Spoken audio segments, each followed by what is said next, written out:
ಶ್ರೀ ತರಳಬಾಳು ಜಗದ್ಗುರು ವಿದ್ಯಾಸಂಸ್ಥೆ ಶ್ರೀಯರೇ आर.के. कोकाटे प्रौढ़शाले उनका हुब्बಳ್ಳಿ सभी पूज्य गुरुवर जी को नमन करते हुए बच्चों आपको भी इस अवधि के लिए मैं स्वागत करता हूं।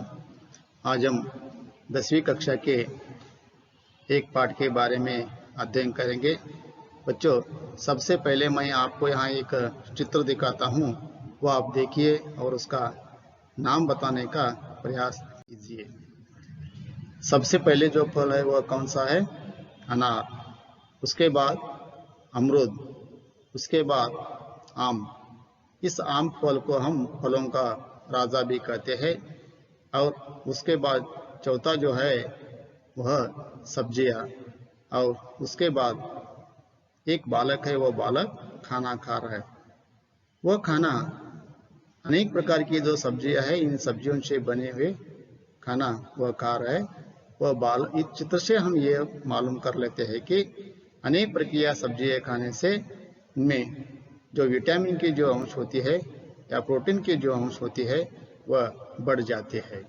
और उसके बाद आखिरी जो एक चित्र है वह चित्र सेब। तो आज हम इस चित्र से हम देख लिए हैं, इसके आधार पर आज हम एक कश्मीर सेब जो एक पाठ है इस पाठ का अध्ययन करेंगे। बच्चों ये देखिए, इस पाठ का नाम कश्मीर सेब, और इस पाठ के जो लेखक है मुंशी प्रेमचंद, उसका भी हम यहाँ चित्र देख सकते हैं। सबसे पहले प्रस्तुत जो कश्मीर सेब पाठ है, इस पाठ के आशय हम देखेंगे। लेखक प्रेमचंद जी इस कहानी में अपना अनुभव बताते हुए पाठकों को सचेत करते हैं कि बाजार में खरीदारी करते समय होने वाली धोखेबाजी पर प्रकाश डाला गया है और खरीदारी करते समय सावधानी बरतने की आवश्यकता पर जोर दिया है। लेखक मुंशी प्रेमचंद जी अपने अनुभव द्वारा हमें जागरूक करते हैं कि बाजार में खरीदारी करते समय बहुत सारे ऐसे धोखेबाजी होते हैं। जब हम बाजार में खरीदारी करने के लिए जाते हैं उस समय हमें बहुत ही सावधानी से यह काम करना है। इस तरह लेखक इस पाठ के माध्यम से अपने अनुभव को यहाँ व्यक्त करते हैं। उसके बाद लेखक का परिचय। प्रेमचंद जी का जन्म 31 जुलाई 1880 को वाराणसी के पास लमही नामक गांव में हुआ था। इनका वास्तविक नाम धनपत राय था। हिंदी और उर्दू के सर्वाधिक लोकप्रिय उपन्यासकार, कहानीकार एवं विचारक थे। बचपन में ही प्रेमचंद मातृ प्रेम से वंचित रहे। इनकी जीवनी गरीबी में गुजरा। वह मैट्रिक तक ही पढ़ पाए। वह यथार्थवादी कथाकार थे। बच्चों लेखक का जन्म 31 जुलाई 1880 को वाराणसी के पास लमही नामक हुआ था।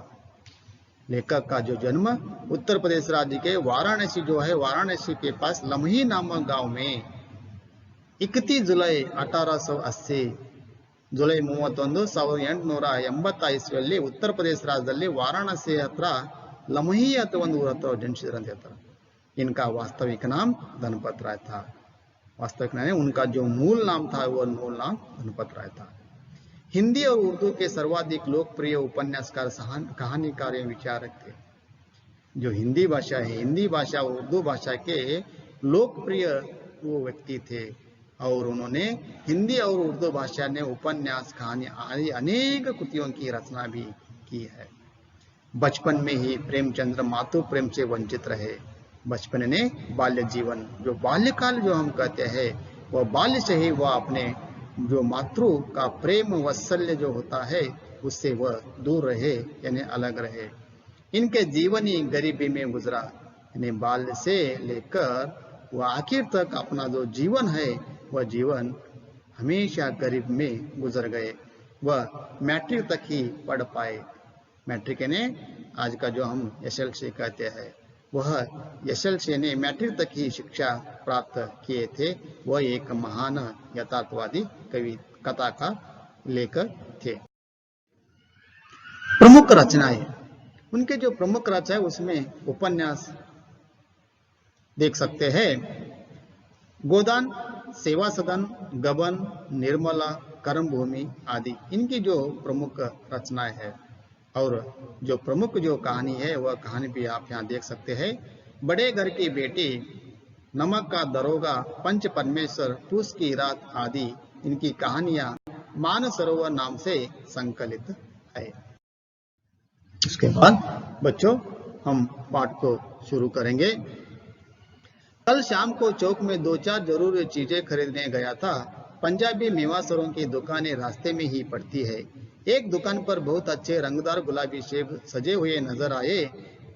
जी ललचा उठा। आजकल शिक्षित समाज में विटामिन और प्रोटीन के शब्दों में विचार करने की प्रवृत्ति हो गई है।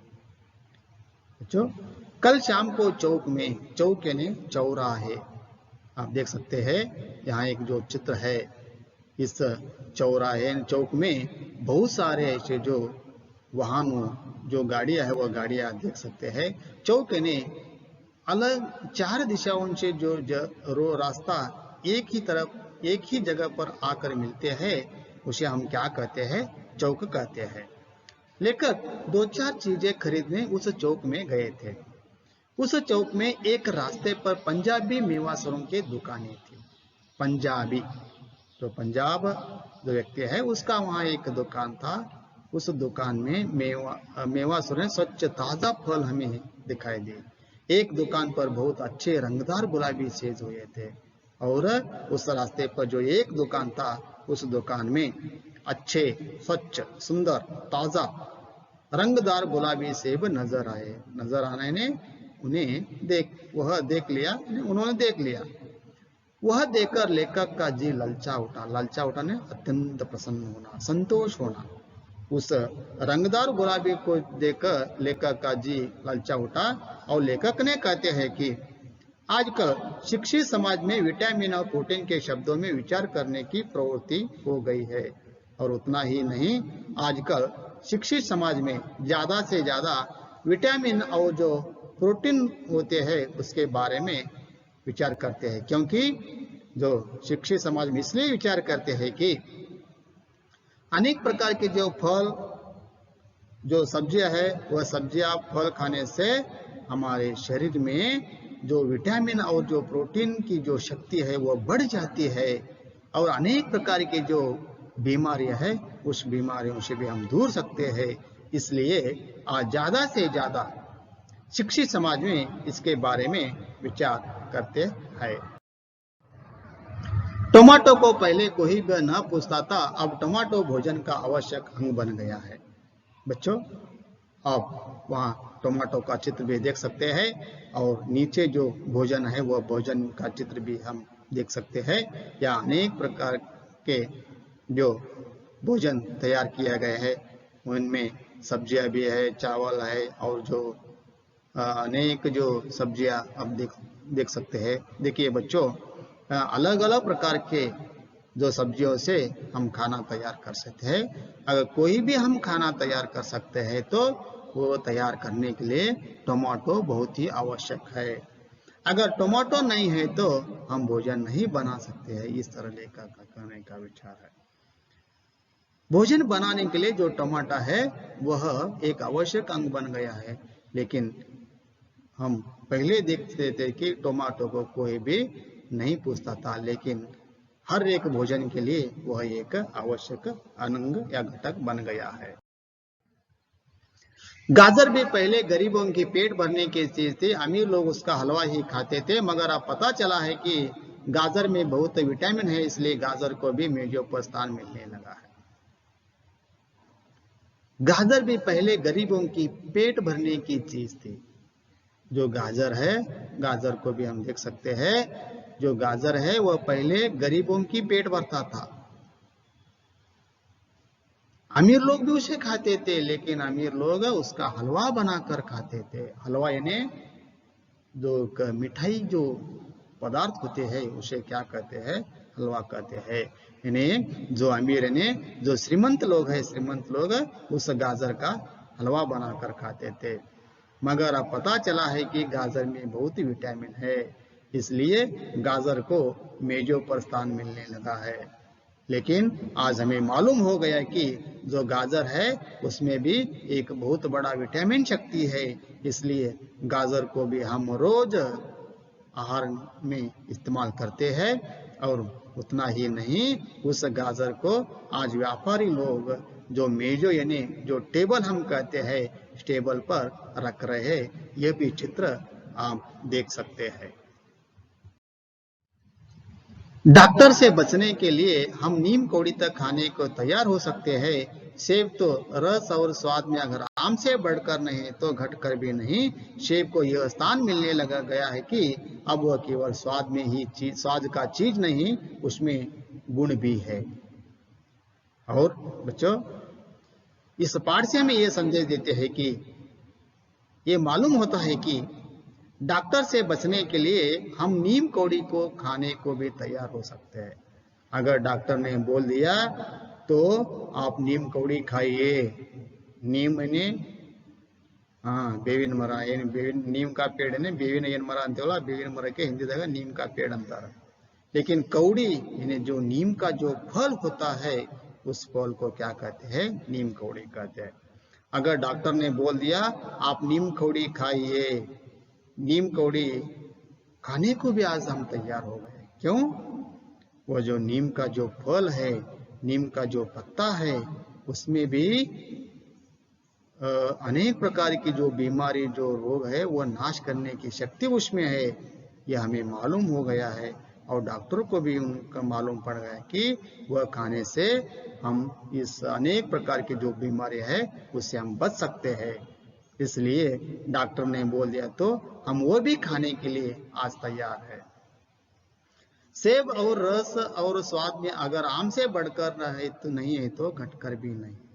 बच्चों, अगर हम कहते हैं सेब आम से बढ़कर नहीं है, आम सबसे श्रेष्ठ है, आम को हम फलों का राजा भी कहते हैं, लेकिन उससे वह श्रेष्ठ नहीं है और उससे भी वह कम भी नहीं है, इस तरह कहते हैं। सेब को यह स्थान मिल गया है कि अब केवल स्वाद का चीज ही नहीं, उसमें गुण है। और इस सेब जो फल है, इस सेब फल से हमें ये मालूम हो गया कि वह स्वाद में बड़ा आम से बड़ा नहीं है या आम से श्रेष्ठ नहीं है, तो वह कम भी नहीं है। जो सेब में अगर स्वाद नहीं है तो उसमें भी एक बहुत बड़ा गुण है, क्योंकि रोज एक सेब खाने से हमें डॉक्टर के पास जाने की आवश्यकता नहीं पड़ती है। इस तरह बहुत सारे ऐसे जो लोग कहते हैं, इसलिए ज्यादा से ज्यादा लोग आज जो सेब जो फल है, यह फल का सेवन आज कर रहे हैं। क्योंकि आप भी देख लेते हैं कि अगर हमारे परिवार या हमारे रिश्तेदार कोई भी बीमारी से जूझ रहा, तो ऐसे व्यक्ति को जब हम मिलने जाते हैं, उस व्यक्ति को खाने के लिए हम क्या ले जाते हैं? सेब का फल ले जाते हैं। क्यों? क्योंकि हमें मालूम हुआ कि वह अनेक जो बीमारी जो रोग है वह नाश करने की शक्ति उसमें है। इसलिए हम क्या करते हैं? सेब को ज्यादा से ज्यादा खाने को तैयार हो रहे हैं। हमने दुकानदार से मोल भाव किया और आधा शेर सेब मांगे। हमने ने लेखक का चित्र आप देख सकते हैं। लेखक ने दुकानदार से मोल भाव किया। मोल भाव किया ने व्यवहार किया। हम भी जब बाजार में या मार्केट में कोई भी वस्तु या खरीद करने के लिए जाते हैं, तो वो बोल दिया तो हम खरीद करने के लिए आगे नहीं बढ़ते हैं, हम मोल भाव करते हैं। मोल भाव करने, अगर वह 20 रुपए किलो कोई भी एक वस्तु हमें बोल दिया तो हम 20 रुपए लेने को तैयार नहीं होते हैं। हम जो दाम है उस दाम में कम ज्यादा करने के लिए तैयार होते हैं। इस तरह लौकिक कार्य करता है। सेब के बारे में मोल भाव किया। मोल भाव करने के बाद उस व्यापारी यानी दुकानदार से आधा शेर सेब मांगे। आधा शेर ने आधा किलो। आप उस दुकान और व्यापारी का चित्र भी आप देख सकते हैं। दुकानदार ने कहा, बाबूजी बड़े मजेदार सेब आए है, खास कश्मीर के, आप ले जाइए, खाकर तबीयत खुश हो जाएगी।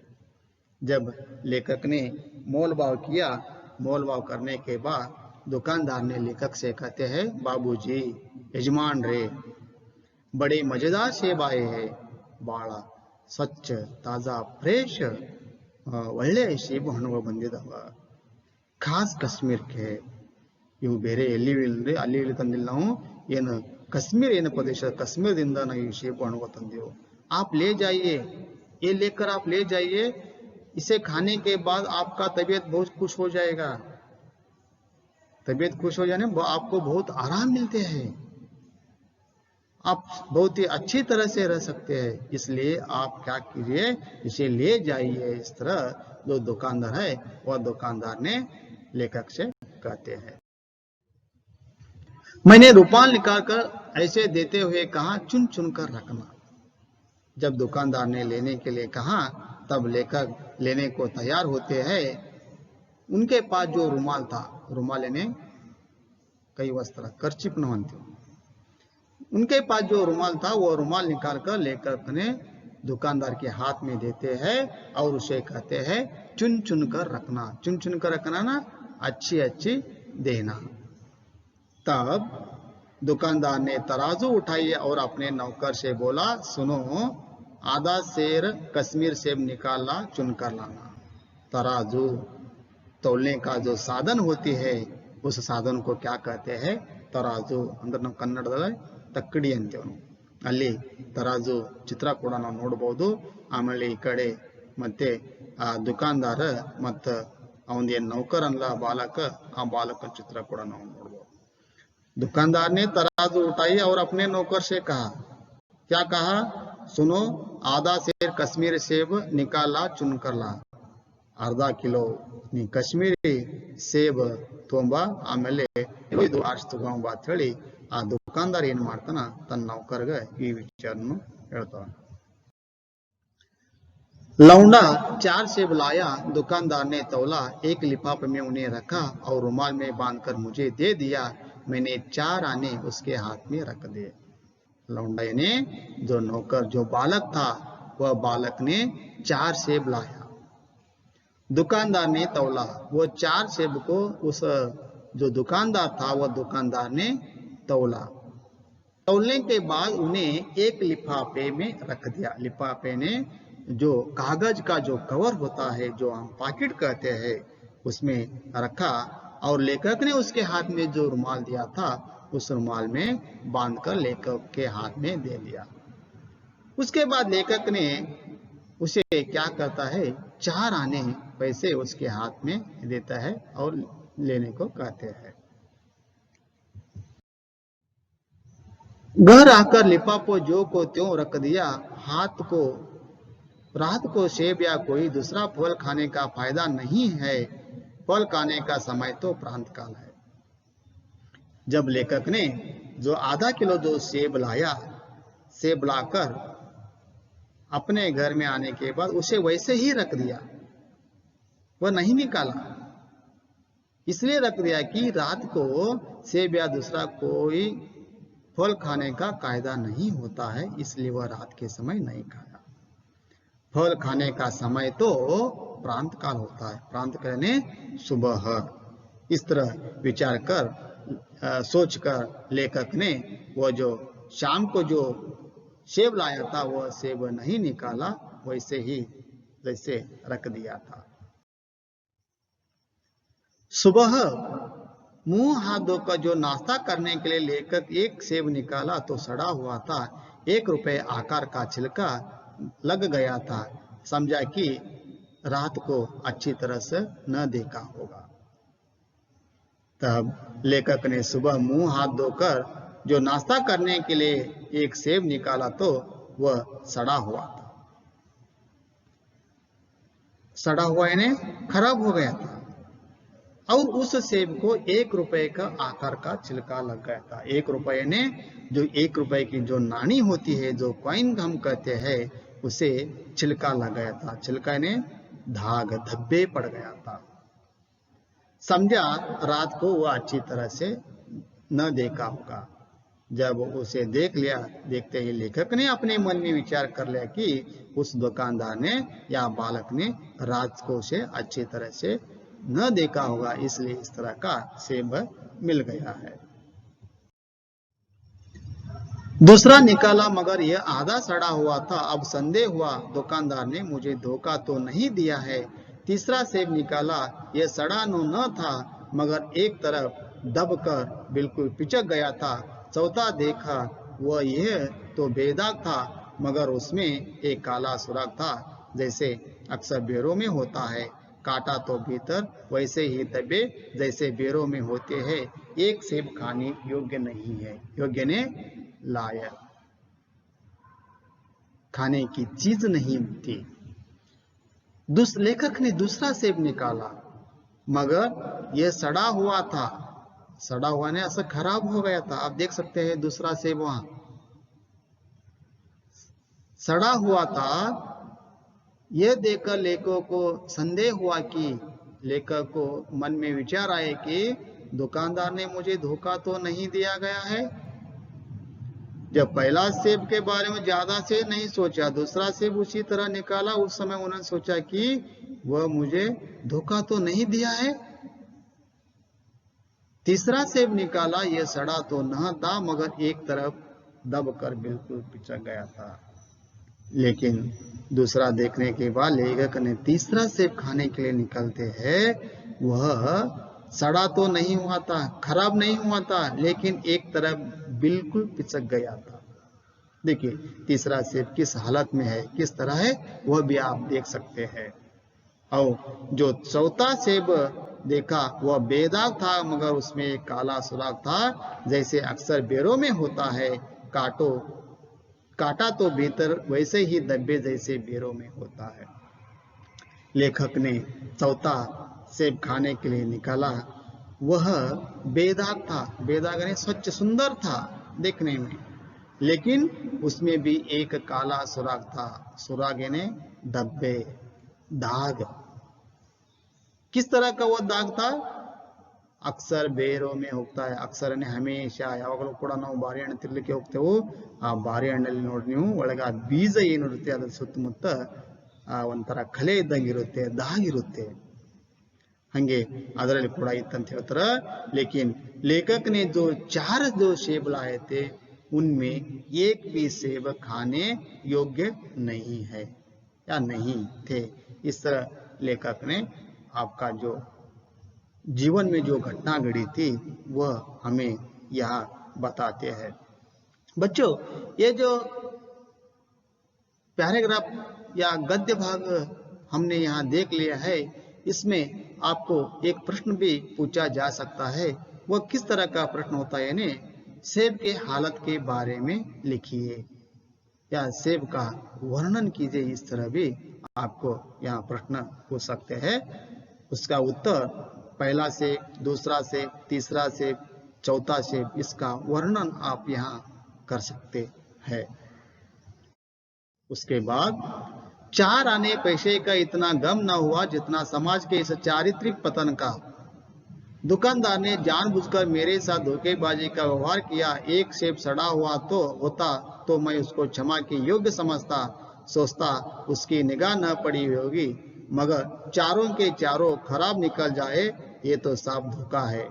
मगर इस धोखे में मेरा भी सहयोग था। मेरा उसके हाथ में रुमाल रख देना मानो उसे धोखा देने की प्रेरणा थी। उसने भाम पा लिया कि यह महाशय अपनी आंखों से काम लेने वाले जीव नहीं है और न घर लौटकर वापस आने वाला भी नहीं है। लेखक जी कहते हैं चार आने पैसे का इतना गम ना हुआ जितना समाज के इस चारित्रिक पतन का हो। मैंने उसे 4 आने दिए थे, 4 आने पैसे का मुझे दुख नहीं हुआ है। मुझे दुख ये हुआ कि समाज की चारित्रिक पतन, जो हमारे समाज में जो एक चारित्रिक अच्छी अच्छी जो काम, सुंदर जो व्यवहार करना था वह आज नहीं कर रहा है। ऐसे श्रेष्ठ काम, ऐसे श्रेष्ठ व्यवहार का नाश हो रहा है, ये मुझे बहुत दुख हो रहा है। इस तरह लेकर कहते हैं दुकानदार ने जानबूझकर मेरे साथ धोखेबाजी की व्यवहार किया और लेखक ये भी सोचते हैं कि दुकानदार ने जानबूझकर, मालूम होकर भी इस तरह मेरे साथ धोखा देने का काम किया होगा। इस तरह लेखक ये भी सोचते हैं। एक सेब सड़ा होता तो मैं उसे क्षमा के योग्य मांग समझता था।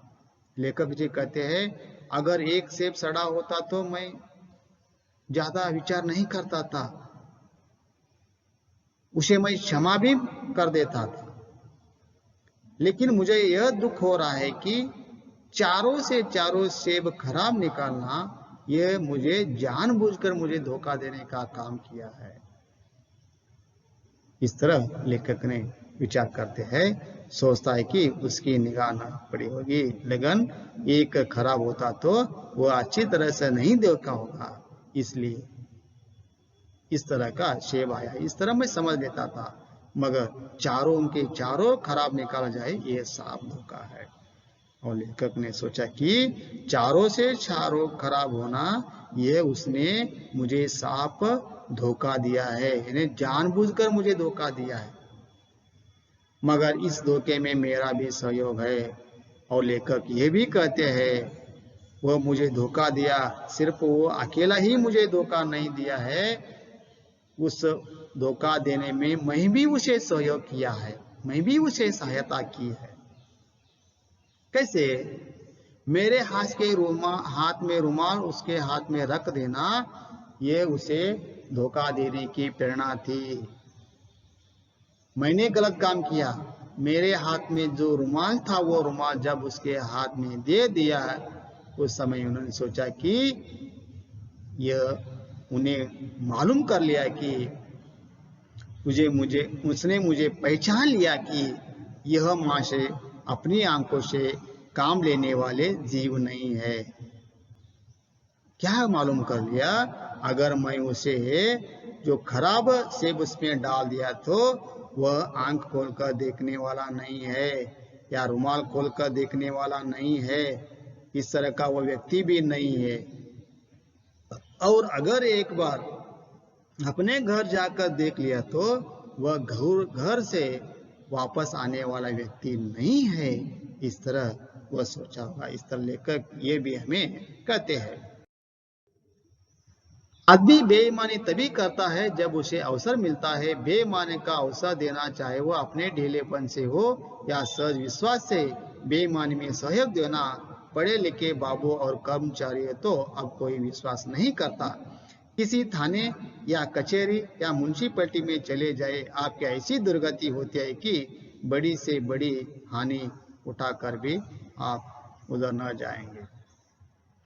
आदमी बेईमानी तब करता है जब उसे अवसर मिलता है। अवसर मिलना नहीं, समय प्राप्त होना। आदमी जो बेईमानी आदमी होती, बेईमानी का काम करने के लिए जब तैयार होते हैं जब उसे अवसर मिल जाता है। अगर बेईमानी करने का अवसर नहीं मिला तो वह बेईमानी का काम नहीं कर सकता है। बेईमानी का अवसर देना चाहे तो अपने ढीलेपन से हो या सहज विश्वास से यह बेईमानी में सहयोग देना है। बेईमानी का काम करने के लिए जब वो तैयार होता है, कब तैयार होता है? हमारे पास जो ढीलेपन है, ढीलेपन ने कमजोरी, जब हम कमजोरी बन जाते हैं, कमजोर हो जाते हैं और उनके ऊपर ज्यादा से ज्यादा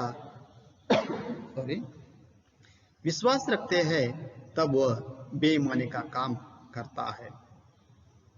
पढ़े लिखे बाबू और कर्मचारियों पर अब कोई विश्वास नहीं कर सकता है। आप देख सकते हैं कि जो पढ़े लिखे, जो बुद्धिमान होते हैं, उन पर ज्यादा से ज्यादा लोग आज विश्वास नहीं करते हैं, क्योंकि हम बड़ी बड़ी कचहरी, जो सरकारी ऑफिस होती है, जो म्युनिसिपैलिटी की जो ऑफिस होती है या पुलिस थाना होते हैं, वहाँ ज्यादा से ज्यादा इस तरह का काम होते जाते हैं। इसलिए इस जो कर्मचारी है, कर्मचारी लोगों पर आज बहुत सारे ऐसे जो लोग विश्वास नहीं रखते हैं। आपकी ऐसी दुर्गति होगी कि बड़ी से बड़ी हानि भी उठाना पड़ता है। अगर ऐसे जो लोग हैं, ऐसे लोगों से आज ज्यादा से ज्यादा हानियां भी होती जा रही है। इसलिए ज्यादा से ज्यादा लोग पढ़े हुए या पढ़े लिखे लोगों पर विश्वास नहीं रखते हैं। पहला ऐसे नहीं था, व्यापारी की साख बनी हुई थी। यो तौल में चाहे छटाक आधा छटाक कस ले, लेकिन आप उन्हें 5 की जगह भूल से 10 के नोट दे आते तो आपको घबराने की कोई चीज न थी, आपके रुपए सुरक्षित थे। पहला ऐसा ही नहीं था, यानी पिछले दिनों में या पिछले कई सालों के पीछे हम देख लेते हैं कि ऐसा काम नहीं होता था। व्यापारी एक साख बनी हुई थी, यानी व्यापारी अच्छी तरह से काम करते थे और कुछ व्यापारी गलती का काम भी करते थे। किस तरह? लेकिन वह धोखा देने का काम किस तरह करते थे? ज्यादा से तो धोखा नहीं देते थे, अगर देते तो वो इस तरह का काम करते थे। तौल में चाहे छटा के आधा छटा कस लेते। जब हम तौलते हैं या इन तूका ನಾವು ಏನು ಮಾಡ್ತೇವೆ, ಆ ತೂಕ ಮಾಡೋ ಟೈಮ್ದಾಗ ಅವ್ರು ಏನು ಮಾಡ್ತಾರಪ್ಪ ಅಂದ್ರೆ ಅವತ್ತಿನ ಕಾಲದಲ್ಲಿ, ಹಿಂದಿನ ಕಾಲದಲ್ಲಿ छटाक ಅರ್ಧ छटाक ಅಂದ್ರೆ 100 ಗ್ರಾಮ್ 50 ಗ್ರಾಮ್ ಈ ತರ ಏನು ಮಾಡ್ತಿರು, ತೂಕ ಒಂದು ಸ್ವಲ್ಪ ಕಡಿಮೆ ಮಾಡಲಿಕ್ಕೆ ಪ್ರಯತ್ನ ಮಾಡ್ತಿರು। ಅದಕ್ಕೆ ಬಿಟ್ರೆ ಬೇರೆ ಯಾವುದೇ ಒಂದು ಕೆಟ್ಟ ಕಾರ್ಯ ಕೆಲಸ ಅವತ್ತಿನ ಕಾಲದಲ್ಲಿ ಮಾಡ್ತಾ ಇರಲಿಲ್ಲ ಅಂತ ಹೇಳ್ತಾರೆ। लेकिन आप उन्हें 5 की जगह भूल से 10 के नोट दिए आते तो आपको घबराने की कोई जरूरत नहीं थी। आदि ಇನ್ನೂ ಒಂದು ವಿಚಾರ ಏನಪ್ಪ ಅಂದ್ರೆ, अगर हम भूल कर 5 रुपए देने की जगह 10 रुपए का नोट दे आते तो हमें घबराने की आवश्यकता नहीं पड़ती थी, क्योंकि आपका जो पैसा था वह पैसा उस व्यापारी के पास या दुकानदार के पास बहुत सुरक्षित रहते थे। आप 5 और 10 के नोट भी देख सकते हैं। और मुझे याद है, एक बार मैंने मुहर्रम के मेले में एक दुकानदार से 1 पैसे की रेवड़ियां ली थी और पैसे की जगह अठन्नी दे आया था। घर आकर जब अपनी भूल मालूम हुई तो दुकानदार के पास दौड़ा गया। आशा नहीं थी कि वह अठन्नी लौटाएगा, लेकिन उसने प्रसन्न चित्त से अठन्नी लौटा दी और मुझसे क्षमा मांगी। मुझे याद है, लेखक कहते हैं, मुझे याद है, ನನಗೆ ನೆನಪಿದೆ। क्या याद है? एक बार मैंने मुहर्रम के मेले में एक दुकानदार से 1 पैसे की रेवड़ियां ली थी। एक बार ಒಂದು ಸಲ मुहर्रम, जो मुस्लिम समाज में या मुस्लिम बांधों ने जो मुहर्रम का जो जुलूस मनाते हैं, त्योहार मनाते हैं, उस मेले में जाकर मैंने एक दुकानदार से 1 पैसे का रेवड़ियां ली थी। रेवड़ी यानी लड्डू। कौन सा, कैसा लड्डू? कौन सा लड्डू? तिल और गुड़ से बना हुआ जो लड्डू होते हैं, उस लड्डू को क्या कहते हैं? रेवड़िया कहते हैं। उस समय लेखक ने उस मेले में जाकर 1 पैसे का रेवड़िया ली थी। लेखक ने भूलकर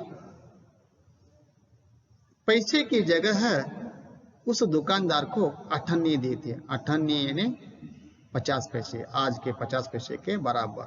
आप ऊपर 1 पैसा भी देख सकते हैं और नीचे 50 पैसे भी देख सकते हैं। और ये सभी चित्र देखकर आपको जल्दी से जल्दी ध्यान में आता है। घर आकर जब अपनी भूल मालूम हुई तो दुकानदार के पास दौड़ा गया। लेखक ने वापस जब घर आया, घर आते ही लेखक को याद आया कि मैंने 1 पैसे जगह देने की जगह उसे 50 पैसे दिए गए हैं।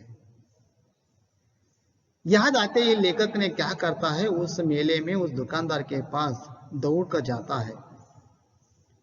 और जाते समय लेखक ने यह सोचा कि वह पैसा मुझे वापस नहीं देगा। फिर भी लेखक ने इसी तरह विचार करके उसके पास जाता है। वहां जाने के बाद उसे पूछता है, मैंने आपको 1 पैसा देना था, मैंने भूलकर आपको 50 पैसे दिए हैं। वह दुकानदार ने बहुत ही प्रसन्न चित्त, संतोष आनंद से लेखक से कहते हैं, हाँ जी, आपने मुझे 50 पैसे दिए थे, मैंने आपको 49 पैसे वापस देना था, वह मैंने नहीं दिया है, मुझे क्षमा कीजिए और आपका जो ये पैसा है वह पैसा आप लीजिए। इस तरह दुकानदार ने लेखक से कर, यानी पिछले दिनों में व्यापारी लोग इस तरह का काम या व्यवहार करते थे। इस तरह लेखक उनका अनुभव हमें यहाँ बताते हैं। अब यहाँ कश्मीरी सेब नाम से सड़ा हुआ सेब बेचे जाते हैं। मुझे आशा है पाठक बाजार में जाकर मेरी तरह आंखें न बंद कर लिया करेंगे, नहीं तो उन्हें भी कश्मीरी सेब मिलेंगे। लेखक जी कहते हैं अब यहाँ कश्मीरी सेब नाम से सड़ा हुआ बेच जाते हैं। सभी को मालूम है और सभी लोग कहते हैं सबसे अच्छा सेब कौन सा है, तो कश्मीरी का नाम हम लेते हैं। लेकिन मुझे मालूम हुआ, मुझे अनुभव हुआ कि कश्मीरी सेब के नाम पर आज बहुत सारे ऐसे जो दुकानदारों ने सड़ा हुआ जो सेब है वह सेब बेचे जाते हैं। और मुझे आशा यह है कि मैं आपको यह सचेत करता हूं कि मैं आपको जागरूक करता हूं कि पाठक बाजार में जाकर मेरी तरह आंखें न बंद कर लिया काम करो। पाठक ने जो आपने जो पाठ पढ़े हैं, जो देख लिया है, वह बाजार में जाकर मेरी तरह आंख बंद कर काम ना कीजिए। ಈ ನಾನು ಎಲ್ಲರಿಗೂ ಹೇಳುವ ಒಂದೇ ವಿಚಾರ ಏನಪ್ಪ ಅಂದ್ರೆ, ನೀವು ಕೂಡ ಮಾರ್ಕೆಟ್ ಅಲ್ಲಿ ಹೋದ ಮೇಲೆ ಯಾವುದೇ ಕಾರಣಕ್ಕೂ ಕಣ್ಣು ಮುಚ್ಚಿ ಜಾಸ್ತಿ ವಿಶ್ವಾಸ ನಂಬಿಕೆ ಇಟ್ಟು ಯಾವುದೇ ಕಾರಣಕ್ಕೂ ವ್ಯವಹಾರ ನೀವು ಮಾಡಲಿಕ್ಕೆ ಹೋಗಬೇಡ್ರಿ। इल्लाद्रे मुझे जिस तरह कश्मीर सेब मिला है उसी तरह आपको भी मिलता है, यानी जिस तरह मुझे हानि हुआ है उसी तरह आप भी हानि प्राप्त कर लेते हैं, आपको भी हानि मिल सकता है। इस तरह लेकर इस पाठ के माध्यम से हमें सचेत करता है। और यहाँ जो लेखक का चित्र है और जहाँ एक लाल रंग का एक चित्र भी आप देख सकता है, वह चित्र कौन सा है, चेतावनी यानी वार्निंग, इशारा हम कहते हैं। कवि प्रेमचंद जी इस कहानी के द्वारा हमें यह चेतावनी दे रहे हैं कि खरीदारी करते समय सावधानी नहीं बरते तो हमें धोखा होने की संभावना होती है। इस कारण हमें जब मार्केट में खरीदी करने के लिए या कोई भी वस्तु लेने के लिए निकल जाते तो सबसे पहले हमें बहुत ही सावधानी से काम करना है, अच्छी तरह से देख लेना है, उसके बारे में विचार करना है, उनसे पूछना है, अच्छी तरह का जो जानकारी वो जानकारी प्राप्त करना है। अगर आपको अच्छे लगे तो उस समय आपको क्या करना है, वह लेने के लिए आगे बढ़ना है। बच्चों, आज हम भी देख लेते हैं कि कुछ जो व्यापारी लोग हैं, वे व्यापारी लोग कायम स्वरूपी व्यापार करते हैं और कुछ व्यापारी ऐसे भी हैं वह सिर्फ धोखे देने का काम कर रहा है। ऐसे ज्यादा से ज्यादा धोखा देने का काम कौन व्यापारी करता है ने, जो फुटपाथ या रास्ते पर रोड पर बैठकर जो व्यापार करते हैं, उनके व्यापार के लिए कोई भी निश्चित जगह नहीं होती है। वह आज एक जगह बैठकर व्यापार करता है, बेच देता है, उसमें बहुत सारे ऐसे जो खराबी होती है। और आज अगर यहां बेचकर बेच दिया तो वह दूसरा दिन या कल उसी जगह पर फिर वापस नहीं आता, वह किसी दूसरे जगह पर पहुंच जाता है। इसी में वह आपकी भलाई समझते हैं, इसी में वह इस तरह भी वह इस तरह का काम कर रहे हैं। लेकिन आपको ऐसे जो रोड पर रास्ते पर बैठकर जो काम कर रहे हैं, ऐसे उनके पास जाकर व्यवहार नहीं करना है। क्योंकि वह ज्यादा से ज्यादा धोखा देने का काम करता है। अगर आपसे 1, 2 या 4 पैसा ज्यादा गए तो उसके बारे में आप मत सोचिए। ज्यादा गए तो आपको वहां ज्यादा से ज्यादा जो अच्छी वस्तु होती है, अच्छी वस्तु आपको मिलती है। इसलिए आपको क्या करना है, बाजार में जब खरीदारी करते हैं वहां बहुत ही सावधानी से सोचकर समझकर काम करना बहुत ही महत्वपूर्ण या जरूरी है। इस तरह लेखक जी उनके जीवन में जो घटना घटी है उस घटना का यानी उनका जो अनुभव है, अनुभव हुआ है, उस अनुभव का सुंदर या सविस्तर वर्णन इस पाठ के माध्यम से हमें दिया गया है। बच्चों, मैं समझ लेता हूं कि आप भी इसे देख लिया होगा या विचार सुन लिया होगा। अपने जीवन में जो हम व्यापार करते हैं वह सावधानी से करें। इस तरह कहते हुए मैं भी आपको फिर एक बार धन्यवाद कहकर मेरा जो अवधि था इस अवधि को यहीं पर विराम देता हूं और सभी को फिर एक बार धन्यवाद कहता हूं।